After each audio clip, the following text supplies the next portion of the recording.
Angioplasty क्या होती है और इसके साथ कौन से जोखिम सम्मिलित हैं? देखिए, एंजियोग्राफी जो होती है वो एक जांच होती है, और जिस तरह से एंजियोग्राफी करते हैं, एक बारीक सा तार डाल के हृदय की धमनियों तक पहुंच के हम देखते हैं कि कितनी रुकावट है।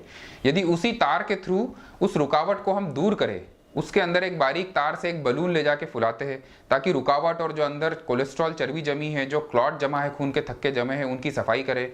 उसके बाद दोबारा रुकावट ना हो उसके लिए उसके अंदर एक स्टेंट लगाया जाता है, जो एक स्प्रिंग नुमा उपकरण होता है, जिसकी साइज 2, 2.5 mm, 3 mm, 3.5 mm चौड़ाई होती है।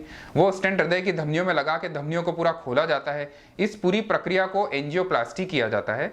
एंजियोप्लास्टी जो होती है वो भी एंजियोग्राफी जैसी ही होती है, उसमें भी मरीज को कोई दर्द का अनुभव नहीं होता है।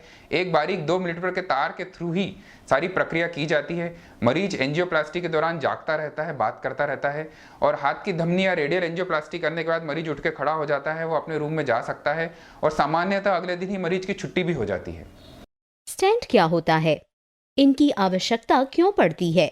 स्टेंट डालने का खर्च कितना है?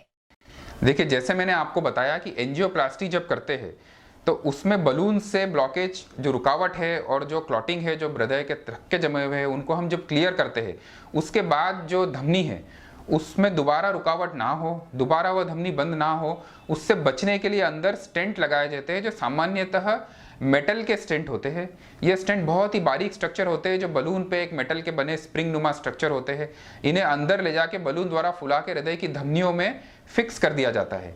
यह स्टेंट जो होते हैं, इनका खर्चा एंजियोप्लास्टी और स्टेंट का खर्चा मिला के सामान्यतः इंदौर जैसे शहर में, हमारे अस्पताल में सामान्यतः इनका खर्चा 1 लाख से 1.5 लाख रुपए के बीच में पड़ता है।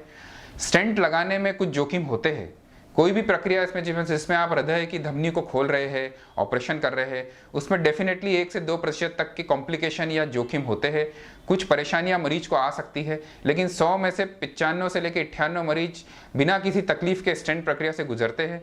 जो तकलीफ होती है उसमें मरीज को कहीं रक्तस्राव हो सकता है, क्योंकि मरीज को खून पतले की दवाइयाँ दी जाती है।